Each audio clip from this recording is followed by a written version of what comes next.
Hi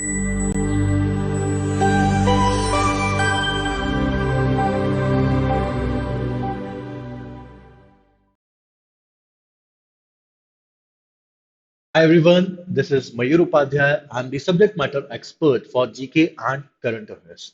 So guys, in today's session, हम यहाँ पे डिस्कस करेंगे the most important enactment and amendments जो कि 2021 में हुए थे। अब ये जो अमेंडमेंट्स मैं आज आपसे डिस्कस करने वाला हूँ, जिनको हम थोड़ी अच्छी लेंथ में इनको थोड़ा सा प्रॉपरली हम यहाँ पे डिस्कस करेंगे, ये सारे अमेंडमेंट्स ऐसे हैं जिन पे बेस्ड आपको ऐसे देखने को मिल सकते हैं इन दी अपकमिंग जुडिशरी एग्जामिनेशन। तो ये जितने भी अमेंडमेंट्स हैं, प्लीज इनको अच्छे से देखना, प्लीज इनको अच्छे से करना, इनके पॉइंट्स को अच्छे से समझना, because you can all use these points in the upcoming essays and वहां पे आप जब आप ये पॉइंट्स यूज करेंगे तो आपके जो मार्क्स है वो ऑटोमेटिकली इंक्रीज हो सकते हैं। ठीक है, so without wasting another second, let's start today session start करते हैं। ठीक है, okay. Now, the first amendment is the Medical Termination of Pregnancy Amendment Act 2021, MTP Amendment Act 2021। अब हमारी गवर्नमेंट ने यहाँ पे क्या किया इन 2021, ये जो बिल है एमटीपी अमेंडमेंट एक्ट, ये बिल ये पहले ही पास हो गया था फ्रॉम द लोकसभा, बट उसके बाद ड्यू टू द कोविड ये राज्यसभा से पास नहीं हो पाया। फाइनली जाके ये जो बिल है ये राज्यसभा से अभी अप्रैल 2021 में पास हो जाता है। Now what is this bill, ये बिल क्या है, ये बिल क्या कहने की कोशिश कर रहा है उसको हमें थोड़ा समझना जरूरी है। ठीक है, now MTP Amendment Act, just a second. Okay. Now this MTP Amendment Act, ये एक्ट अमेंड कर रहा है द ओरिजिनल एक्ट ऑफ 1971। ठीक है, so the medical termination of pregnancy act of 1971, ये 1971 के एक्ट को अमेंड कर रहा है। ठीक है, एंड दी 1971 एक्ट जो हमारा पुराना वाला एक्ट था उसने क्या किया था, उसने इंडिया में अबॉर्शंस को लेके दरवाजे खोले थे। मतलब बिफोर 1971 इंडिया में जो अबॉर्शंस थे वो इलीगल थे, वो इनवैलिड थे। मतलब अगर आप 1971 के पहले इंडिया में अबॉर्ट करा रहे हैं अपने होने वाले बेबी को, then it was an offence, वो इलीगल था। एंड अगर आपने अबॉर्शन करवाया, अगर आपने टर्मिनेट करवाया है प्रेगनेंसी को, then you will be punish under section 312 of IPC. तो आपको आईपीसी के सेक्शन 312 के अंडर में पनिश किया जाता था। ठीक है, बट इसके बाद क्या हुआ, काफी सारे एनजीओ एंड काफी सारी गवर्नमेंटल ऑर्गेनाइजेशंस की तरफ से ये आवाज उठने लगी कि India now requires a termination law, a pregnancy termination law. काफी सारी आवाजें जब आने लगी, काफी सारी जब आवाजें उठी, तो इंडिया ने the medical termination of pregnancy act 1971 को यहाँ पे इंट्रोड्यूस किया था। ठीक है, now what are the points of this 1971 act. तो सबसे पहले हम यहाँ पे 1971 के क्या क्या पॉइंट्स हैं, किन किन टर्म्स एंड कंडीशंस में आप प्रेगनेंसी को अबॉर्ट करवा सकते हो, पहले हम 1971 के सारे पॉइंट्स को यहाँ पे डिस्कस करेंगे। एंड आफ्टर दैट हम 2021 में जो गवर्नमेंट ने अमेंडमेंट्स इंट्रोड्यूस किए हैं, हम उन अमेंडमेंट्स को फर्दर डिस्कस करेंगे। ठीक है, so let's first discuss the 1971 MTP act. ठीक है, तो कौन कौन सी सिचुएशन में किस किस पॉइंट्स पे आप अबॉर्शन करवा सकते थे, सबसे पहले उस पे हम थोड़ी सी बात कर लेते हैं। ठीक है, now the first point is जिसको लेके आप अबॉर्शन करवा सकते थे, the first point it says if any woman, ठीक है, if any pregnant woman, if any pregnant woman is facing any type of danger,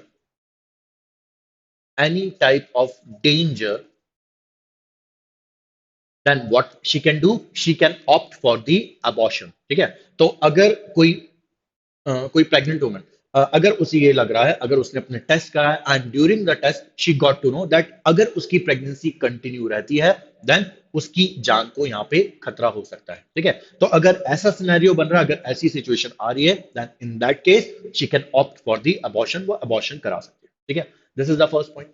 now the second point which was given mentioned in the 1971 act, the second point is if there is any, if there is any physical, if there is any physical or mental harm, ठीक है, if there is any physical or mental harm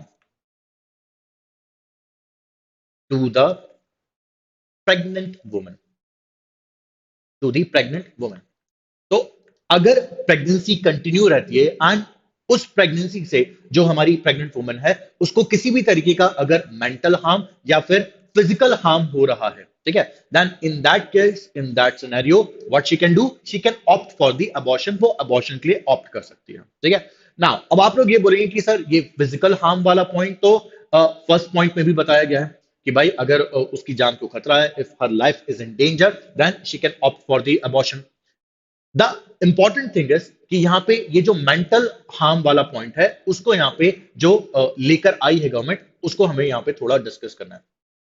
तो कई बार क्या होता है कि जो females होती हैं उनके साथ कुछ अनफॉर्चुनेट इंसिडेंट हो जाते हैं। सो इंसिडेंट लाइक रेप, ठीक है, तो अगर किसी फीमेल के साथ ये अनफॉर्चुनेट इंसिडेंट हो गया, कोई रेप का इंसिडेंट हो गया, and due to that unfortunate incident what happen, she got pregnant. अब वो वुमेन पहले ही एक बहुत बड़े मेंटल ट्रॉमा से गुजर रही थी, बहुत बड़े मेंटल टॉर्चर से गुजर रही थी। नाउ एडिशन ऑन दैट, उसके साथ एडिशन क्या हो गया कि due to that unfortunate incident वो प्रेग्नेंट भी हो जाती है, ठीक है।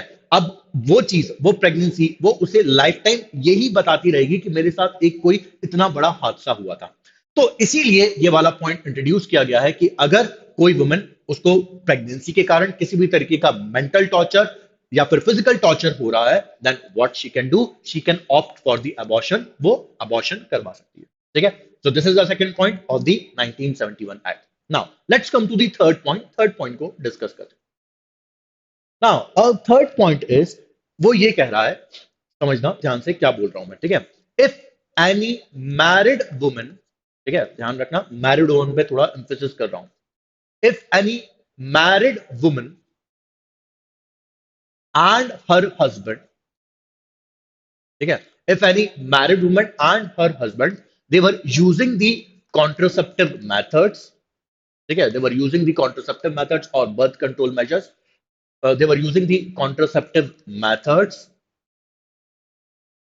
but their birth control measures, but their birth control measures, birth control measures fails, ठीक है। समझो इस पॉइंट को। सो एक कपल है, मैरिड, एक मैरिड वुमन एंड उसका हस्बैंड है। अब ये चीज होती है कि मतलब शादी के एक दो साल तक, मतलब आजकल के जो कपल हैं वो मतलब बेबी थोड़ा सा अवॉइड करते हैं, ठीक है। अब अपना जो कपल है वो क्या कर रहा है, वो बर्थ कंट्रोल मेजर्स यूज कर रहा है, वो कॉन्ट्रासेप्टिव मेथड्स यूज कर रहा है, उन्हें अभी बच्चा नहीं चाहिए, ठीक है। Now there are an number of birth control measures, मुझे आपको बताने की जरूरत नहीं है, आपको अच्छे से पता है, ठीक है।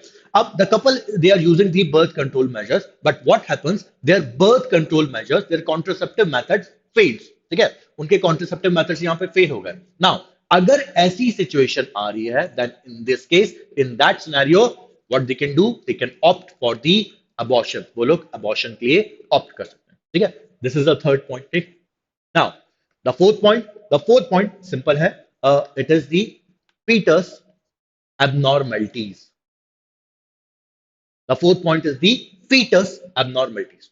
Now अब हमारी जो मेडिकल साइंस है, जो हमारी टेक्नोलॉजी है, वो इतनी ज्यादा एडवांस हो गई है कि आजकल हम जो बेबी है, जो बेबी मदर की वूम्ब में है अभी, उसके टेस्ट करके हम ये चीज पता लगा सकते हैं कि भाई जो बेबी है जब वो इस दुनिया में आएगा तो उसको किसी भी तरह की फिजिकल या फिर मेंटल एबनॉर्मलिटीज तो नहीं होंगी। वो फिजिकली चैलेंज, फिजिकली हैंडीकैप, या फिर वो मेंटली चैलेंज, मेंटली हैंडीकैप तो नहीं होगा।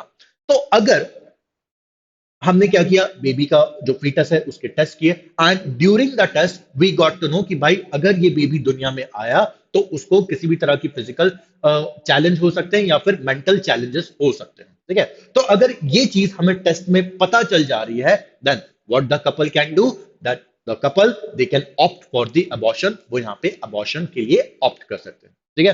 This is the fourth point which was given in the 1971 act, ठीक है, जो हमारा ओरिजिनल एक्ट था। Now, the final point, the fifth point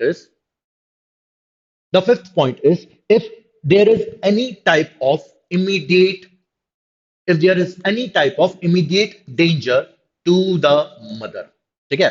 अगर जो हमारी मदर है उसे किसी भी तरीके का अगर इमीडिएट डेंजर है, then what she can do, she can opt for the abortion, वो अबॉर्शन के लिए ऑप्ट कर सकती है। ठीक है। नाउ यू वुड से कि सर बट जो फर्स्ट पॉइंट आपने बताया है, the first point, if there is, if any pregnant woman is facing any type of danger, और ये जो फिफ्थ पॉइंट है हमारा इमीडिएट डेंजर, सही, ये तो लगभग लगभग सेम दिख रहा है।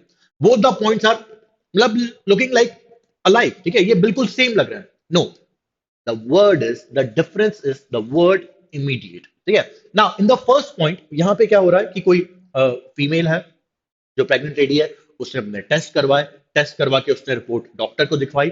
डॉक्टर ने रिपोर्ट्स देखने के बाद what the doctor suggested, doctor ने बोला कि भाई आपकी प्रेगनेंसी में कुछ कॉम्प्लिकेशंस आ सकती हैं आगे, इसलिए मैं आपको सजेस्ट करूंगी कि आप भाई आप अपनी प्रेगनेंसी को अबॉर्ट कर दें। ठीक है।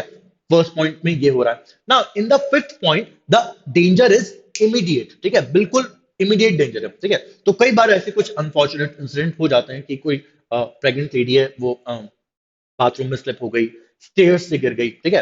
अब अगर कोई प्रेग्नेंट लेडी है वो स्टेयर्स से गिर गई, तो इस केस में क्या होगा भाई, उसे तुरंत रश करके लेकर जाया जाएगा हॉस्पिटल। एंड डॉक्टर ने उसकी कंडीशन देखी, डॉक्टर ने बोला कि भाई अगर अगले 2-3 घंटे के अंदर अबॉर्ट नहीं किया गया बेबी को, देन जो मदर है और जो बेबी है दोनों की जान को खतरा हो सकता है। ठीक है। तो इसलिए अबॉर्शन बिल्कुल तुरंत रिक्वायर्ड है। ठीक है। इसलिए ये वाला जो पॉइंट है, ये क्या, ये कौन सा है, इमीडिएट डेंजर वाला पॉइंट। ठीक है, कि भाई यहाँ पे आप कंसल्ट नहीं कर सकते डॉक्टर से, कुछ नहीं कर सकते। डॉक्टर ने जो बोला है, मतलब जो प्रेग्नेंट लेडी है उसकी कंडीशन देख के डॉक्टर ने बोला कि भाई अगले 2-3 घंटे में अबॉर्शन करना पड़ेगा, नहीं किया देन जो मदर है उसकी जान जा सकती है। ठीक है। तो यहाँ पे जो डॉक्टर बोलेगा फिर डॉक्टर के हिसाब से सारे काम होते हैं। ठीक है। तो the fifth point is the immediate danger वाला पॉइंट। ठीक है। तो 5 पॉइंट्स है यहाँ पे जो 1971 का जो हमारा एमटीपी एक्ट है उसमें थे। अगर जो प्रेग्नेंट वुमन है वो कोई किसी भी तरह की डेंजर फेस कर रही है, सेकंड पॉइंट, अगर उसको उस प्रेगनेंसी से किसी भी टाइप का फिजिकल या फिर मेंटल हार्म हो रहा है, अबॉर्शन करवा सकती है। थर्ड पॉइंट, अगर कोई मैरिड वुमन एंड उसका हस्बैंड वो कॉन्ट्रासेप्टिव मेथड्स यूज कर रहे थे बट उनके बर्थ कंट्रोल मेजर्स जो हैं वो फेल हो गए, they can opt for the abortion. The fourth point, foetus abnormalities, आप सबको पता है कि अगर पहले ही ये चीज पता चल जा रही है कि जो होने वाला बेबी है वो फिजिकली या फिर मेंटली चैलेंज हो सकता है, what they can do, they can opt for the abortion. The fifth point is of immediate danger, अगर किसी भी तरीके का इमीडिएट डेंजर है then what the couple can do, they can opt for the abortion. ठीक है। Okay. Now अब जो हमने यहां पे पॉइंट्स डिस्कस किए हैं 5, ठीक है, जो हमने टोटल 5 पॉइंट्स डिस्कस किए हैं उसमें से the first point, the second point, the third point and the fourth point, ठीक है, ये फिफ्थ वाला पॉइंट, द इमीडिएट डेंजर वाला पॉइंट, इसको अभी हम साइड कर दें, इसको अभी हम हटा दें। तो जो फर्स्ट, सेकंड, थर्ड और फोर्थ पॉइंट है इसके लिए गवर्नमेंट ने आगे कुछ और भी कंडीशंस रखी हैं। ठीक है। तो there are certain more conditions for the first 4 points कि इन 4 पॉइंट्स के लिए आपको ये सारी कंडीशंस को फुलफिल करना होगा। ठीक है। Now what are those conditions, एक एक करके सबको समझने की कोशिश कर। द फर्स्ट कंडीशन इज कि फॉर द फर्स्ट 4 पॉइंट्स, ठीक है, तो पहले जो 4 पॉइंट्स है उसके लिए the first condition is if the gestation period, मतलब जो प्रेगनेंसी का जो टाइम पीरियड है, if the gestation period is between 1 to 12 weeks, अगर जो जेस्टेशन पीरियड है वो 1 से 12 हफ्तों के बीच का है, देन एक डॉक्टर के ओपिनियन पे abortion can be done. On the opinion of one doctor abortion हो जाएगा, अबॉर्शन कैन बी डन। ठीक है, if the gestation period is between 1 to 12 weeks. ठीक है, तो एक डॉक्टर के ओपिनियन पे हो जाएगा। The second point is if the gestation period is between 12 to 20 weeks. ठीक है, तो अगर जो हमारा जेस्टेशन पीरियड है, अगर हमारा जो प्रेगनेंसी का टोटल टाइम पीरियड है it is between 12 to 20 weeks, तो दो डॉक्टर के ओपिनियन पे, ठीक है, on two doctors opinion abortion can be done, abortion हो जाएगा। This is the second point. ठीक है। Now the third point is, जो तीसरा पॉइंट है, according to the MTP act of 1971, जो अबॉर्शन के लिए जो लिमिट रखी गई है इट इज ऑफ 20 वीक्स। ठीक है, तो अगर आपकी प्रेगनेंसी 20 वीक्स की है, अगर आपका जो जेस्टेशन पीरियड है वो 20 वीक्स का है, तभी आप क्या करवा सकते हो, you can opt for the abortion. ठीक है, आप अबॉर्शन के लिए ऑप्ट कर सकते हो। ठीक है, this is the third point.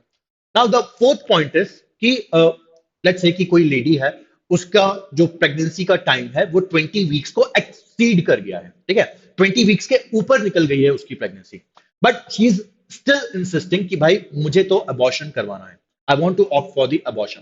Let's say कि अगर कोई प्रेग्नेंट वुमन है, उसकी जो प्रेगनेंसी है वो 23 वीक्स की हो गई है, ठीक है। अब इस एमटीपी एक्ट ऑफ 1971 के हिसाब से, क्योंकि वो 20 वीक्स के ऊपर निकल गई है, तो वो अबॉर्ट नहीं कर सकती अपने बच्चे को। But she is still insisting कि that I want to opt for the abortion, मुझे अबॉर्शन करवाना है।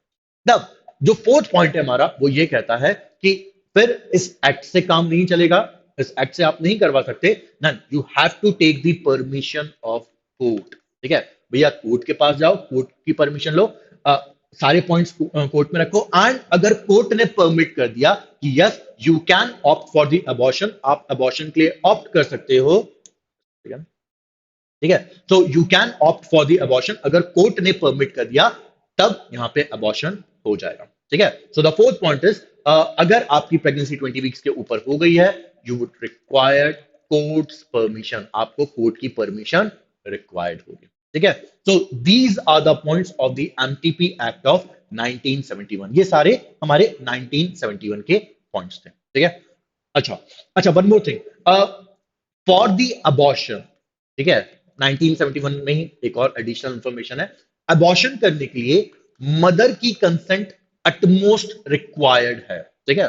So you would required mothers consent अगर आप अबॉर्शन के लिए ऑप्ट करना चाहते हो, ठीक है। मदर की कंसेंट के बिना अबॉर्शन नहीं होगा, ठीक है। मतलब ऐसा नहीं होगा कि जो कपल है वो गया हॉस्पिटल में, एंड जो फादर है, ठीक है, जो उसमें हस्बैंड है, उसने वो गया एंड उसने बोला कि भैया मैं अबॉर्शन करवाना चाहता हूं अपने बेबी का, नहीं। जब तक जो मदर है वो रिटर्न कंसेंट नहीं देगी कि हाँ दिस अबॉर्शन ये मेरी मर्जी से हो रहा है, तब तक यहाँ पे अबॉर्शन नहीं होगा, ठीक है। सो मदर की कंसेंट अटमोस्ट रिक्वायर्ड है, बट इन टू केसेस, ठीक है, इन टू केसेस, दो केसेस में मदर की जो कंसेंट है वो रिक्वायर्ड नहीं होगी, गार्जियंस जो हैं, गार्जियंस की परमिशन रिक्वायर्ड होगी इन टू केसेस, ठीक है। So you will require guardians permission, अगर कोई लेडी अबॉर्शन करवाना चाहती है तो उसे गार्जियन की परमिशन रिक्वायर्ड होगी दो केसेस में। अब कौन कौन से केसेस हैं? The first one, if the pregnant lady, जो प्रेग्नेंट लेडी है उसकी एज 18 ईयर्स से कम है, तो उसे गार्जियन की परमिशन लेनी पड़ेगी। मतलब उसके गार्जियन जब तक परमिशन नहीं देंगे कि यस हमें अबॉर्शन करवाना है, तब तक अबॉर्शन नहीं होगा। कब? जब उस प्रेग्नेंट लेडी की एज 18 साल से कम है तो गार्जियन की परमिशन होगी।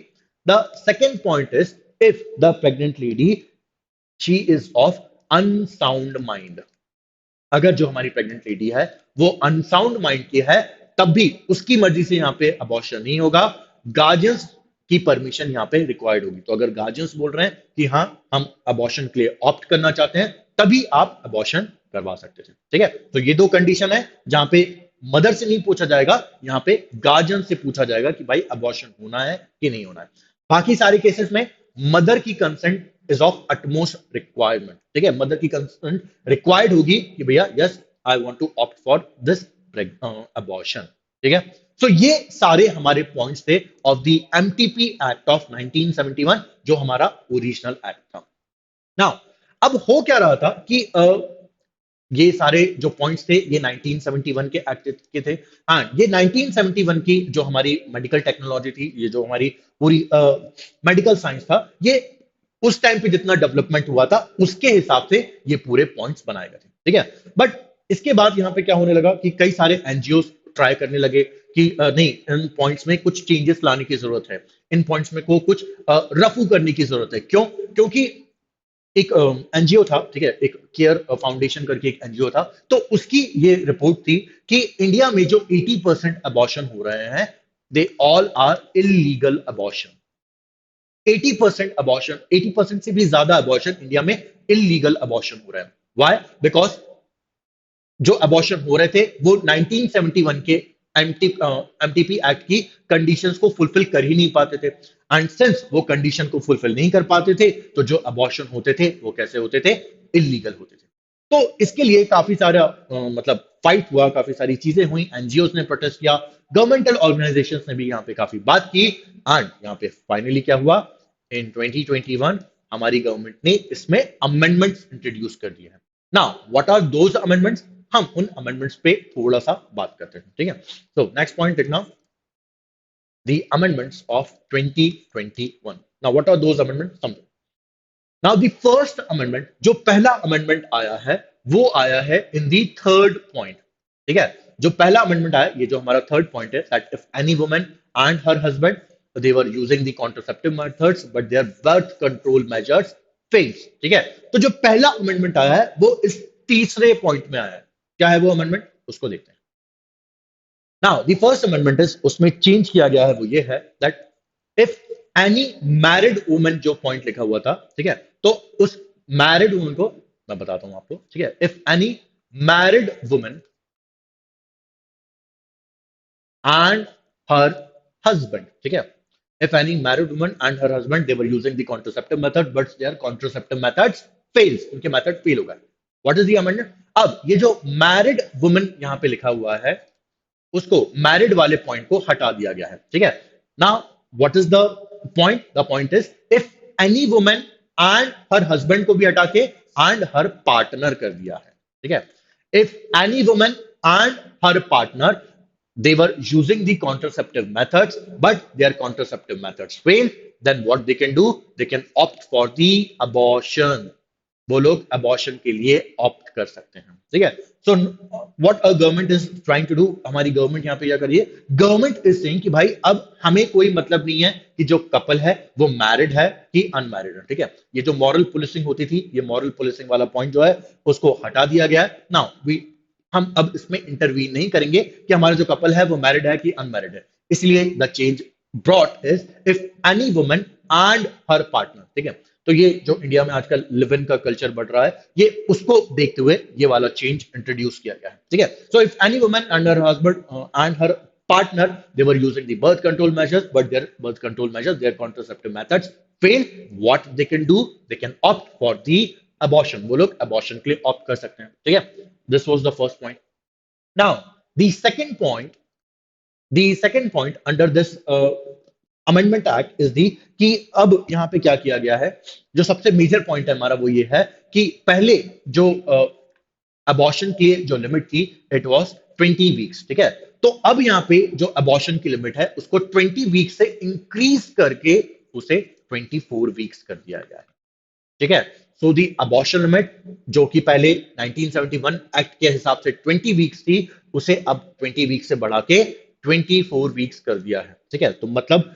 अब जो प्रेग्नेंट वुमन है जिसका जेस्टेशन पीरियड 24 वीक्स का है जिसकी प्रेगनेंसी का टोटल टाइम पीरियड 24 वीक्स का है दे can opt for the abortion अब वो 24 वीक्स तक के लिए भी अबॉर्शन के लिए ऑप्ट कर सकती है ठीक है this is the second change now the third change is कि अब जो डॉक्टर का ओपिनियन वाला पॉइंट था पहले जो क्या था 1 to 12 वीक्स तो एक डॉक्टर का ओपिनियन 12 to 20 वीक्स तो दो डॉक्टर का ओपिनियन रिक्वायर्ड होगा अब जब ओवरऑल वीक्स में ही यहाँ पे चेंज कर दिया गया है तो डॉक्टर्स ओपिनियन पॉइंट इसमें भी चेंज इंट्रोड्यूस किया होगा ठीक है now there are certain changes has been introduced in this points also अब अगर आपका जो जेस्टेशन पीरियड है अगर आपकी जो प्रेगनेंसी है वो 1 to 20 वीक्स के बीच की है ठीक है अगर 1 से 20 हफ्ते के बीच की है देन जो अबॉर्शन होगा वो एक डॉक्टर के ओपिनियन पे हो जाएगा तो abortion can be done on one doctors opinion एक डॉक्टर के ओपिनियन पे अबॉर्शन हो जाएगा एंड अगर आपकी जो प्रेगनेंसी है वो 20 to 24 वीक्स की है ठीक है so if your pregnancy is between 20 to 24 weeks then यहाँ पे अबॉर्शन दो डॉक्टर के ओपिनियन पे हो जाएगा ठीक है so on two doctor opinion abortion can be done ठीक है सो यहाँ पे दो डॉक्टर के ओपिनियन पे अबॉर्शन हो जाएगा ठीक है so this is the third point this is the third change ठीक है नाउ आगे बढ़ते हैं नाउ द फोर्थ पॉइंट अब पहले क्या था कि अगर 20 वीक्स के बाद आप अपने होने वाले बेबी को अबॉर्ट करना चाहते हैं अगर आप अबॉर्शन के लिए जाना चाहते हैं देन आपको कोर्ट के पास जाना पड़ता था आपको कोर्ट की परमिशन रिक्वायर्ड होती थी ठीक है now the fourth point is वो ये कह रहा है कि भाई अब आपको कोर्ट के पास जाने की जरूरत नहीं है ठीक है now you don't required courts permission अब आपको कोर्ट के पास जाने की जरूरत नहीं है क्यों नहीं है because just a second guys एक सेकंड ठीक है now you don't require the court permission because अब क्या होगा अब हमारी जो स्टेट गवर्नमेंट्स हैं ठीक है हमारी जो स्टेट गवर्नमेंट्स हैं एंड हमारी जो यूनियन टेरिटरीज हैं वो क्या करेंगी, वो अपने अपने स्टेट्स में और अपनी अपनी यूटीज में, यूनियन टेरिटरीज में एक मेडिकल बोर्ड को सेटअप करेंगी। ठीक है, so a medical board will be setup and this medical board will further decide कि अबॉर्शन होना है कि नहीं होना है। ठीक है, ये कौन डिसाइड करेगा, अब मेडिकल बोर्ड डिसाइड करेगा। ठीक है, अब कोर्ट जाने की जरूरत नहीं है, अब आप क्या कर सकते हो, मेडिकल बोर्ड के पास जा सकते हो एंड मेडिकल बोर्ड ने अगर अलाउ कर दिया कि yes you can opt for the abortion, abortion हो जाएगा। Final point, now who all will be the member of this medical board, इस मेडिकल बोर्ड के मेंबर कौन कौन होंगे। ठीक है, तो चार पॉइंट्स हैं यहाँ पे मेडिकल बोर्ड के मेंबर्स के लिए। द फर्स्ट पॉइंट, ठीक है, द फर्स्ट पॉइंट इज जो सबसे पहला मेंबर होगा इस मेडिकल बोर्ड का, he or she would be a pediatrician. ठीक है, he or she would be a pediatrician. So who is a pediatrician? A pediatrician is child's doctor. ठीक है, तो जो बच्चों के डॉक्टर होते हैं उनको pediatrician बोला जाता है। तो first member would be a pediatrician. The second member of this medical board would be a radiologist. ठीक है, तो जो सेकंड मेंबर होंगे इस मेडिकल बोर्ड के, he or she would be a radiologist। ठीक है, तो जब आप जाते हैं किसी एक्सरे करवाने या फिर अगर सोनोग्राफी करवाने जाते हैं तो वहां पे कौन होते हैं, वहां पे रेडियोलॉजिस्ट होते हैं। ठीक है, तो जो सेकंड मेंबर होगा इस मेडिकल बोर्ड का वो रेडियोलॉजिस्ट होगा। The third member of this medical board would be a gynaec. ठीक है, अ गायनकोलॉजिस्ट। तो the third member of this medical board would be a gynaecologist. ठीक है, तो एक गायनेकोलॉजिस्ट होगा। गायनेकोलॉजिस्ट कौन होते हैं, जो फीमेल्स के डॉक्टर होते हैं। ठीक है, तो उनको गायनेकोलॉजिस्ट बोला जाता है, वो इस मेडिकल बोर्ड के मेंबर होंगे। And at fourth point, the fourth point is any member, any number of member, any number of member appointed by the state government, any number of member appointed by the state government। ठीक है, तो कोई भी, कितने भी number of, इन तीनों के अलावा स्टेट गवर्नमेंट या फिर यूटी अगर वो किसी भी मेंबर को और ऐड करना चाहती है in this list of medical board, ठीक है, इस मेडिकल बोर्ड की लिस्ट में अगर ऐड करना चाहती है तो वो यहाँ पे ऐड कर सकती है। ठीक है, सो अब कोर्ट के पास जाने की जरूरत नहीं है, इस मेडिकल बोर्ड के पास जाओ and if the medical board permits, अगर मेडिकल बोर्ड ने परमिशन दे दी, then what you can do, you can opt for the abortion, आप अबॉर्शन के लिए ऑप्ट कर सकते हो। ठीक है, so this is our medical termination of pregnancy MTP amendment act of 2021। तो 1971 के पॉइंट्स उनको ध्यान से देख लेना, 2021 के पॉइंट्स उनको देख लेना।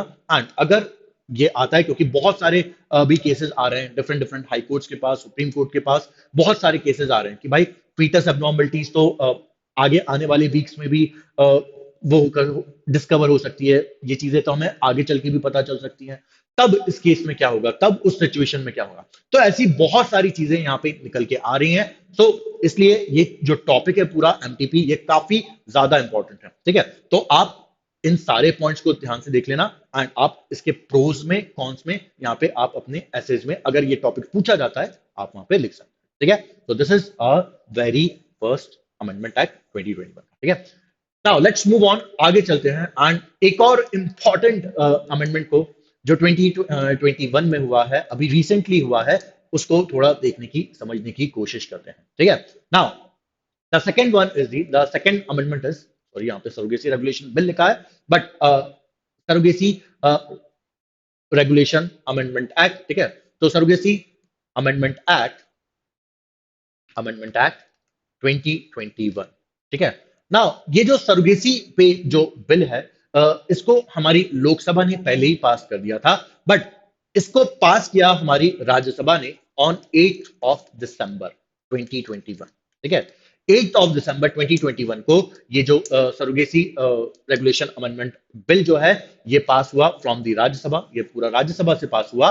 एंड उसके बाद क्या हुआ, जब प्रेसिडेंट, आप सबको पता होगा, प्रेसिडेंट उस पर साइन कर देते हैं तो जो बिल है वो एक्ट बन जाता है। ठीक है, so let's try to understand this surrogacy bill also कि ये सरोगेसी बिल क्या है, ये सरोगेसी बिल लाने की जरूरत क्या थी and what all the points of this surrogacy bill, उसको समझने की कोशिश करते हैं। ठीक है, now what is a surrogacy, पहले उसे ही देख लेते हैं, ये सरोगेसी होती क्या है। ठीक है, now surrogacy is a method कि अगर कोई कपल है if any couple they are incapable to conceive a child, they are incapable to reproduce a child, then what this couple can do, ये जो couple है ये surrogacy method को opt कर सकता है, and by opting this surrogacy method वो क्या कर सकते हैं, वो parenthood enjoy कर सकते हैं, ठीक है.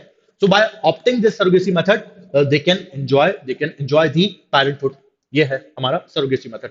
Now surrogacy it is of two types, दो तरह की surrogacy होती है. The first type of surrogacy जो पहले टाइप की surrogacy है वो है हमारी commercial surrogacy, ठीक है. The first type of surrogacy is commercial surrogacy. Now what is commercial surrogacy?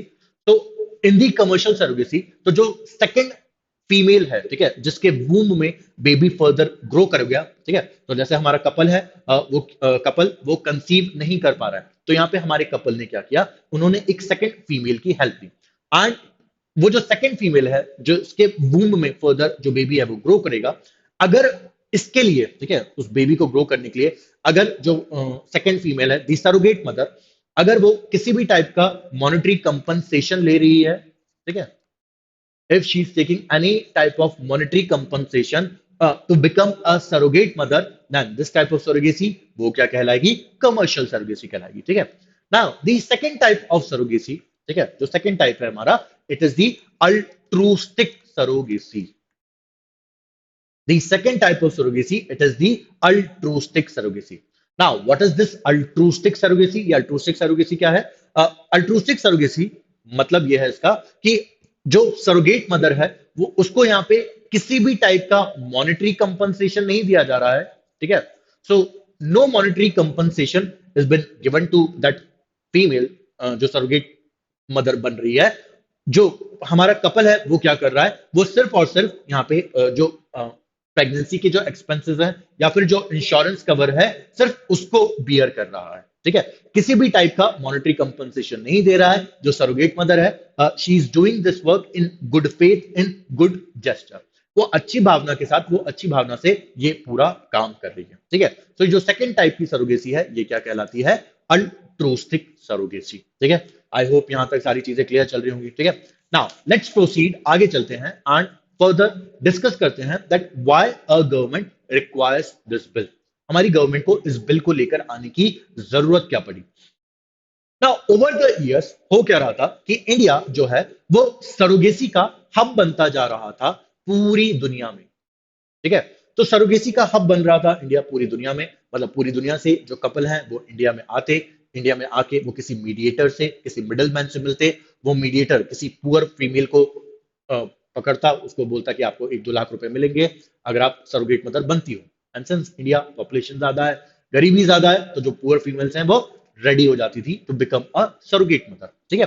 अब सिंस ये सिचुएशन चल रही थी तो इसमें हो क्या रहा था, जो पुअर फीमेल्स हैं उनका एक्सप्लॉइटेशन काफी ज्यादा हो रहा था इसमें, ठीक है. तो पुअर फीमेल्स का यहाँ पे काफी ज्यादा एक्सप्लॉइटेशन हो रहा था. तो इसी चीज को कर्व करने के लिए ये जो एक पूरा पैरेलल मार्केट खड़ा हो गया था इंडिया में, उसी को खत्म करने के लिए इंडिया ने ये सरोगेसी रेगुलेशन बिल इसको इंट्रोड्यूस किया, ठीक है. Now what are the points of this surrogacy amendment act, ठीक है.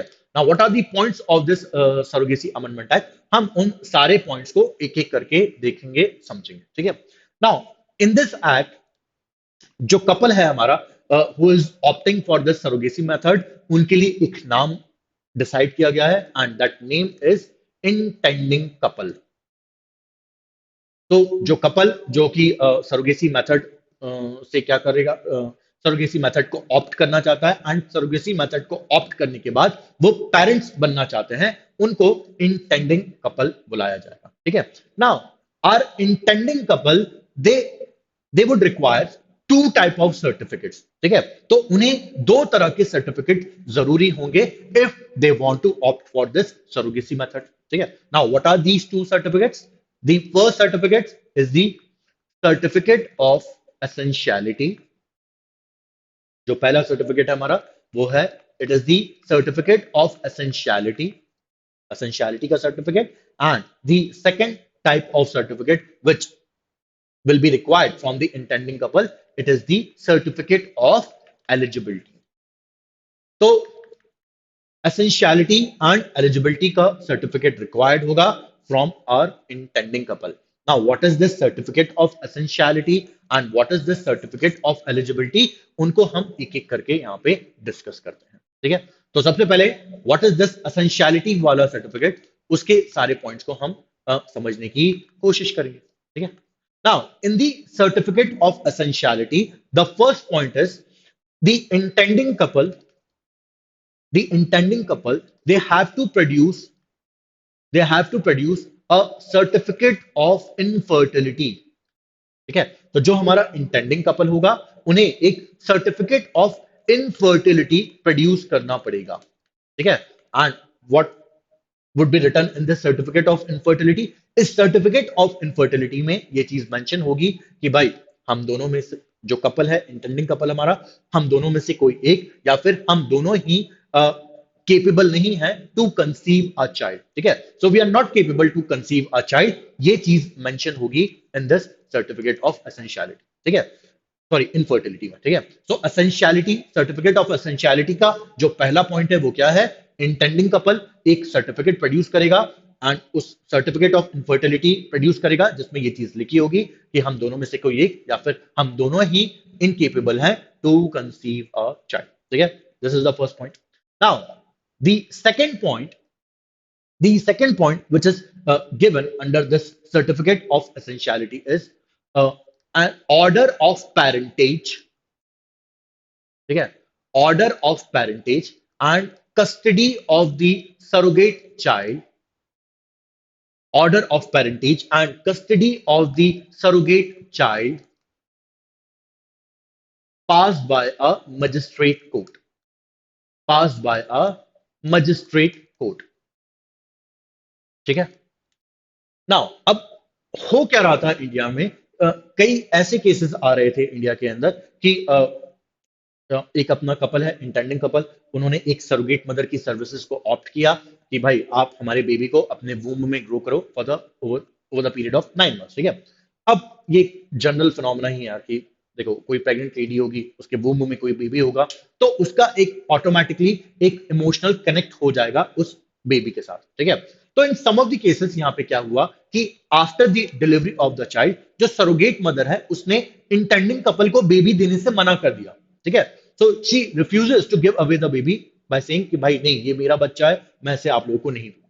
ठीक है, ये मेरी वूम में बड़ा हुआ है, ये मेरा बच्चा है, मैं इसे नहीं देने वाली। ठीक है, तो कुछ केसेस में ये सिचुएशन आ गई, कुछ केसेस में इसका ऑपोजिट हो गया। क्या हो गया यहाँ पे, सो इंटेंडिंग कपल उन्होंने एक सरोगेट मदर की सर्विसेज को ऑप्ट किया एंड आफ्टर 9 मंथ्स जब बेबी डिलीवर हो जाता है तो इंटेंडिंग कपल ने बेबी को एक्सेप्ट करने से मना कर दिया। तो द कपल सेड कि भैया no we don't want this baby, पहले उस टाइम पे हमें ये बेबी चाहिए था बट बाद में क्या हुआ, हमारी लड़ाई हो गई, हमारा डिवोर्स हो गया, now we don't want this baby. ठीक है, तो ऐसी प्रॉब्लम्स ना आए इसीलिए यहाँ पे क्या डिसाइड किया गया है कि भाई order of parentage and the custody of the surrogate child ये पहले ही डिसाइड हो जाएगा। ठीक है, तो एक मजिस्ट्रेट कोर्ट में ये सारी चीजें, ये सारी सिचुएशन पहले ही डिसाइड हो जाएंगी कि भाई बेबी जब इस दुनिया में आएगा तो उसकी कस्टडी किसके पास होगी, उसके पेरेंट्स कौन कहलाएंगे, ये सारी चीजें डिसाइड हो जाएंगी। ठीक है, तो this is our second point. ठीक है, now the third point is in the certificate of essentiality, जो तीसरा पॉइंट है हमारा वो क्या है, तो वो पॉइंट ये है कि जो इंटेंडिंग कपल होगा और वो इंटेंडिंग कपल एक पोस्टपार्टम इंश्योरेंस करवाएगा। ठीक है, एक पोस्टपार्टम इंश्योरेंस करवाएगा किसका, ऑफ द सरोगेट मदर। ठीक है, सो इंटेंडिंग कपल एक पोस्टपार्टम इंश्योरेंस करवाएगा of the surrogate mother and this postpartum insurance it will be valid for 16 months. ठीक है, ये 16 महीनों के लिए वैलिड होगा। ठीक है, देखो अब हो क्या रहा था कि जो सरोगेट मदर है उसकी डिलीवरी हुई, डिलीवरी होने के बाद उसने बेबी इंटेंडिंग कपल को दे दिया, इंटेंडिंग कपल बेबी को लेके चले गए।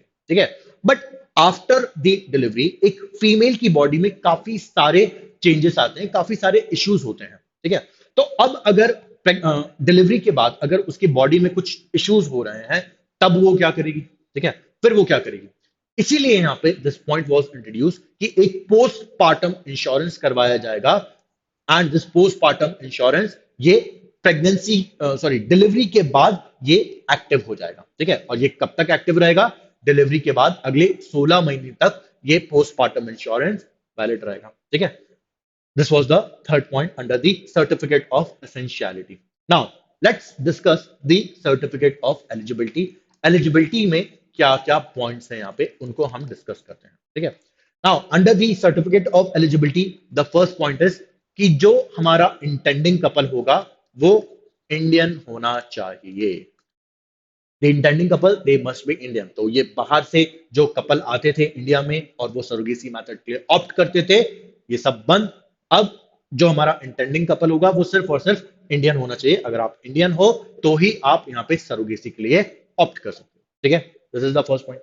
Now the second point is जो इंटेंडिंग कपल होगा उनकी एज लिमिट यहाँ पे डिसाइड कर दी गई है। ठीक है, तो उनकी एज लिमिट यहां पे डिसाइड कर दी गई है। सो इंटेंडिंग कपल में जो हमारी फीमेल होगी, so her age should fall into the age bracket of 23 to 50 years. ठीक है, फीमेल की एज 23 टू 50 इयर्स के बीच में होनी चाहिए। मेल की एज 26 टू 50 इयर्स के 55 इयर्स के बीच में होनी चाहिए। ठीक है, so female 23 to 50, male 26 to 55 years के बीच में उसकी एज होनी चाहिए। ठीक है, this is the second point. ठीक है, now the third point under the eligibility. ठीक है, जो तीसरा पॉइंट है हमारा एलिजिबिलिटी के अंदर में वो ये है कि जो हमारा इंटेंडिंग कपल होगा उनका पहले से कोई सर्वाइविंग चाइल्ड नहीं होना चाहिए। ठीक है, इंटेंडिंग कपल का पहले से कोई सर्वाइविंग चाइल्ड नहीं होना चाहिए, बट कुछ यहाँ पे एक्सेप्शन भी है। ठीक है, तो अगर हमारा जो इंटेंडिंग कपल है एंड उनका अगर पहले से कोई बच्चा है एंड अगर उसे ये प्रॉब्लम्स हैं, या तो वो बच्चा फिजिकली चैलेंज है, फिजिकली हैंडीकैप है, नेक्स्ट, या तो वो बच्चा मेंटली चैलेंज है या मेंटली हैंडीकैप है, या फिर और उसे किसी भी तरह की कोई लाइफ थ्रेटनिंग डिसीज है। ठीक है, और इधर ही और she is suffering from any life threatening disease. तो सबसे पहली बात, इंटेंडिंग कपल का कोई भी सर्वाइविंग चाइल्ड नहीं होना चाहिए। बट अगर हमारे इंटेंडिंग कपल का कोई सर्वाइविंग चाइल्ड है और अगर उसे ये प्रॉब्लम है, वो फिजिकली चैलेंज है, फिजिकली हैंडीकैप है, मेंटली चैलेंज है, मेंटली हैंडीकैप है, या फिर अगर उसे किसी भी तरह की कोई भी लाइफ थ्रेटनिंग डिसीज है, तब जो हमारा कपल है दे can opt for this pregnance for this surrogacy method. तब वो इस सरोगेसी मेथड के लिए ऑप्ट कर सकते हैं। ठीक है, so these are the points of the certificate of eligibility for the intending couple. ठीक है, नाउ आई होप यहां तक सारी चीजें क्लियर होंगी। लेट्स प्रोसीड, आगे चलते हैं। ठीक है, नाउ अब जो हमारी सरोगेट मदर है, तो सरोगेट मदर के लिए भी there are certain condition. Surrogate mother को भी ये कंडीशन फुलफिल करनी पड़ेगी इफ शी वांट्स टू, अगर वो सरोगेट मदर बनना चाहती है। Now what are the conditions for the surrogate mother, देख लेते हैं उनको।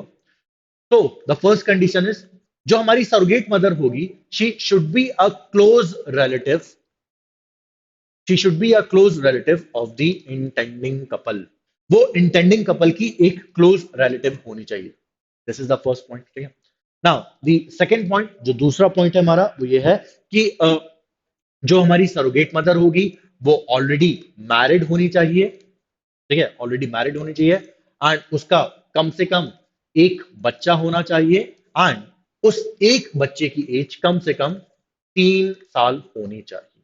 ठीक है, सो सरोगेट मदर वो ऑलरेडी मैरिड हो, उसका कम से कम एक बच्चा हो एंड उस बच्चे की एज 3 साल हो। ठीक है, this is the second point. ठीक, now the third point is, कोई भी फीमेल जो सरोगेट मदर बन रही है वो अपनी पूरी लाइफ टाइम में सिर्फ एक बार ही, ठीक है, अपनी पूरी लाइफ टाइम में सिर्फ एक बार ही सरोगेट मदर बन सकती है। ठीक है, सो मतलब ऐसा नहीं है कि आप दो दो तीन तीन बार सरोगेट मदर बन रहे हो, नहीं, आप अपनी पूरी लाइफ टाइम में सिर्फ एक बार ही सरोगेट मदर बन सकते हो। ठीक है, this is the third point. हाँ, द फोर्थ पॉइंट इज कि यहाँ पे गवर्नमेंट ने क्या किया था, जो सरोगेट मदर है उसके लिए उसकी भी एज लिमिट यहाँ पे डिफाइन कर दी थी। ठीक है, तो सरोगेट मदर की भी एज लिमिट यहाँ पे डिफाइन कर दी थी। Now what is the age limit for the surrogate mother? So जो प्रेगनेंसी के लिए जो सबसे फेवरेबल एज होती है विच इज 25 टू 35 ईयर्स। ठीक है, तो 25 टू 35 ईयर्स जो प्रेगनेंसी के लिए सबसे मतलब सूटेबल जो फेवरेबल एज होती है वही एज यहाँ पे डिफाइन की गई है। तो जो सरोगेट मदर होगी, she should fall into the age bracket of 25 to 35 years. ठीक है, this is the fourth point. And the fifth and the final point is कि जो हमारी सरोगेट मदर होगी वो उसको एक फिजिकल फिटनेस, ठीक है, उसको एक फिजिकल फिटनेस एंड उसके साथ साथ एक मेंटल फिटनेस का सर्टिफिकेट भी प्रोड्यूस करना पड़ेगा। So a surrogate mother, she has to produce a physical fitness certificate and also a mental fitness certificate कि हाँ मैं फिजिकली फिट हूं, मैं मेंटली फिट हूं to become a surrogate mother. तो ये सारी कंडीशंस बताई गई थी, ये सारी कंडीशंस डिफाइन की गई थी किसके लिए? सरोगेट मदर के लिए। ठीक है, ओके। नाउ अब हमारा ये जो बिल है, दिस सरोगेसी बिल, ये इस फॉर्म में पास हो जाता है लोकसभा से। बट बाद में जब ये बिल गया राज्यसभा में, तो राज्यसभा ने इस बिल पे कुछ ऑब्जेक्शन उठाए। ठीक है, कुछ पॉइंट्स पे कुछ फर्दर उन्होंने ऑब्जेक्शंस उठाए। ठीक है, तो राज्यसभा में जब इस बिल पे कुछ ऑब्जेक्शंस उठाए जाते हैं, तो राज्यसभा ने क्या किया? इस बिल को भेज दिया सेलेक्ट कमिटी के पास। ठीक है, तो राज्यसभा ने इस बिल को फर्दर सेलेक्ट कमिटी के पास भेज दिया। नाउ सेलेक्ट कमिटी ने यहाँ पे फर्दर कुछ पॉइंट्स डिस्क्राइब किए, कुछ चेंजेस बताए थे। ठीक है, now what are the changes? देखते हैं हम उन सारे चेंजेस को। ठीक, now the first changes which was proposed by the select committee of the Rajya Sabha, जो पहला चेंज था वो क्या था? इट वॉज कि इंटेंडिंग कपल जो है उनकी शादी को कम से कम 5 साल का टाइम कंप्लीट हो चुका हो। ठीक है, नाउ सेलेक्ट कमिटी ने इस पॉइंट को बोला कि प्लीज इस पॉइंट को रिमूव कर दिया जाए, हटा दिया जाए। वाई दी सेलेक्ट कमिटी सेड कि इस पॉइंट को रिमूव कर दिया जाए? बिकॉज सेलेक्ट कमिटी ने यह बोला कि लेट से कि कोई कपल है एंड उस कपल को अपनी शादी के विद इन 1 ईयर ही ये चीज पता चल गई कि भाई we are not capable to conceive a child. शादी के 1 साल के अंदर ही ये चीज पता चल गई। अब क्या वो कपल सिर्फ अगले 4 साल तक सिर्फ इसलिए वेट करता रहेगा क्योंकि यहां पे ये लिखा हुआ है कि इंटेंडिंग कपल की शादी को कम से कम 5 साल का टाइम कंप्लीट हो चुका हो? ठीक है, क्या वो कपल अगले 4 साल तक सिर्फ इसलिए वेट करता रहेगा? नहीं, this is not right, this is not correct. इसलिए ये जो पहला वाला पॉइंट है इसको ओमिट कर दीजिए, इसे हटा दीजिए। पहला चेंज प्रपोज किया। Now the second change which was proposed by the select committee, उन्होंने सेलेक्ट कमिटी ने जो दूसरा चेंज बताया वो ये था कि जो आपने पॉइंट इंट्रोड्यूस किया था कि जो हमारी सरोगेट मदर होगी, she should be a close relative, our surrogate mother, she should be a close relative of the intending couple।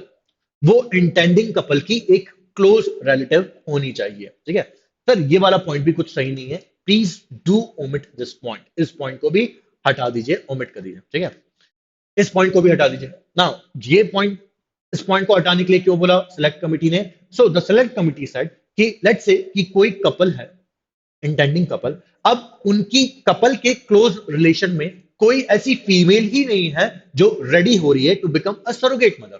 ठीक है, कोई ऐसी फीमेल नहीं है जो सरोगेट मदर बनने के लिए रेडी हो रही है, या फिर अगर कोई फीमेल है जो रेडी हो रही है to become a surrogate mother, but वो सरोगेट मदर की जो कंडीशंस हैं उन सारी कंडीशंस को फुलफिल नहीं कर पा रही है। ठीक है, तो ये जो सारी कंडीशंस बताई गई थी सरोगेट मदर के लिए, वो इन सारी कंडीशंस को फुलफिल नहीं कर पा रही है। क्या इस सिचुएशन में वो जो इंटेंडिंग कपल होगा उसको पेरेंटहुड एंजॉय करने का हक नहीं है क्या? क्या सिर्फ इस वजह से कि क्योंकि उनके क्लोज रिलेशन में कोई ऐसी फीमेल ही नहीं है वो जो रेडी हो रही है to become a surrogate mother, या फिर वो रेडी तो है, कोई फीमेल रेडी तो है, बट वो सरोगेट मदर की कंडीशंस फुलफिल नहीं कर पा रही है, तो क्या इस कपल को, इंटेंडिंग कपल को पेरेंटहुड एंजॉय करने का हक नहीं है, अधिकार नहीं है? तो सर ये वाला पॉइंट कुछ समझ में नहीं आया, please do omit this point, इस पॉइंट को हटा दीजिए। ये सेकंड चेंज प्रपोज किया था। Now the third change, the third change proposed by the select committee, it was कि सर ये जो आपने पॉइंट रखा है कि जो हमारा इंटेंडिंग कपल है वो एक पोस्टपार्टम इंश्योरेंस करवाएगा। ठीक है, इंटेंडिंग कपल वो एक पोस्टपार्टम इंश्योरेंस करवाएगा of the surrogate mother, and ये जो पोस्टपार्टम इंश्योरेंस होगा it will be valid for next 16 months after the delivery. ठीक है, तो वो अगले 16 महीने तक ये जो पोस्टपार्टम इंश्योरेंस होगा ये वैलिड होगा। सर ये पॉइंट भी सही नहीं है। ठीक है, क्यों सही नहीं है? Now the select committee members they said कि ये जो पोस्टमार्टम इंश्योरेंस है, अब this is the same of a government, ये हमारी गवर्नमेंट कहती है कि भाई जो प्रेगनेंसी होती है उसमें कॉम्प्लिकेशंस काफी टाइम तक नजर आ सकते हैं, ठीक है।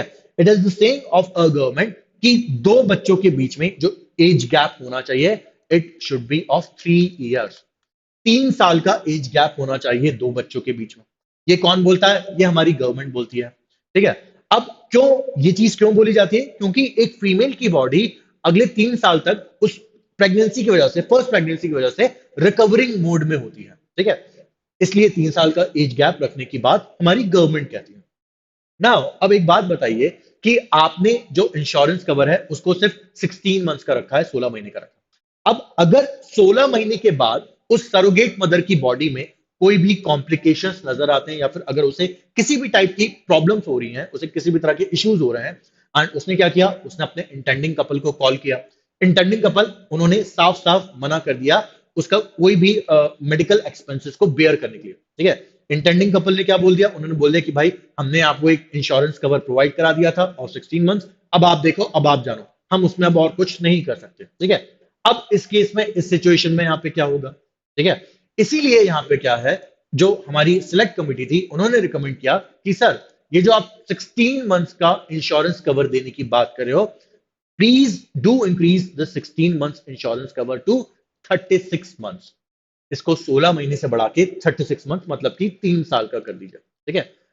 तो अगर अगले 3 साल तक कोई भी कॉम्प्लिकेशंस आती हैं, अगर कोई भी इश्यूज आ रहे हैं उस सरोगेट मदर की बॉडी में, then what she can do, she can use this insurance cover. इस इंश्योरेंस कवर का यूज करके वो अपना जो भी उसे इलाज करवाना है वो सब करवा सकती है, ठीक है। So these were the changes which were proposed by the select committee. अब सेलेक्ट कमिटी के जो चेंजेस थे उनको हमारी कैबिनेट ने अप्रूव कर दिया था, एंड फाइनली ये जो बिल है ये राज्यसभा से भी पास हो गया ऑन 8 दिसंबर 2021, ठीक है।